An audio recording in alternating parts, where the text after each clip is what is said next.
So hey everyone, আমি alpha. তো আবারও একটা গার্ডেনিংয়ের ভিডিও নিয়ে চলে এসেছি আপনাদের সঙ্গে শেয়ার করতে। আজকে আমি আপনাদের সঙ্গে শেয়ার করব মানি প্ল্যান্টের কিছু টিপস। এখানে যে মানি প্ল্যান্টটা আছে এটাতে আমি খুব বেশি যত্ন নিই না। মানি প্ল্যান্টে খুব একটা বেশি যত্ন নিতে লাগে না। আপনারা দেখতেই পাচ্ছেন আমার মানি প্ল্যান্টটা যথেষ্ট হেলদি। অন্যান্য ইনডোর প্ল্যান্টগুলোর মতোই আপনারাও চাইলে মানি প্ল্যান্টকে হোম ডেকোরের কাজে লাগাতে পারেন। এবং এটা যেহেতু একটা ইনডোর প্ল্যান্ট, সেহেতু ইনডোরে এমন কোনো এক জায়গায় রাখতে হবে যেখানে আপনার দিনে অন্তত পক্ষে 2 থেকে 3 ঘন্টা সানলাইট আসে। এবং আপনারা চাইলে আউটডোরেও রাখতে পারেন, অনেকে এটাকে আউটডোরেও রাখে।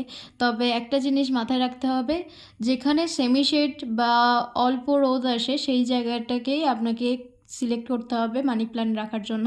আমি আমার মানি প্ল্যান্টে তেমন কিছুই দিই না।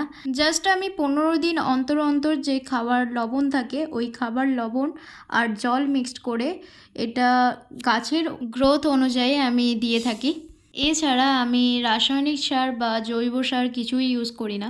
আপনারা চাইলে আপনারাও দিতে পারেন, তবে গাছের গ্রোথ অনুযায়ী আপনাদেরকে এটা ইউজ করতে হবে। বেশি পরিমাণে লবণ পড়ে গেলে তখন গাছ মারা যাওয়ার চান্স আছে। এখানে আমি মানি প্ল্যান্টের কিছু ডালকে মাটির সঙ্গে অ্যাডজাস্ট হওয়ার জন্য আমি সেফটি পিন ইউজ করেছি।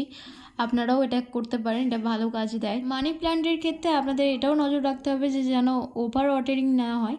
মাটি শুকিয়ে গেলে জল দেবেন এবং মাঝে মাঝে পাতাতে জল স্প্রে করবেন। আমিও এগুলোই ফলো করি। তো আজকে ভিডিওটা এই পর্যন্ত, দেখাচ্ছি নেক্সট কোনো ভিডিওতে। টাটা।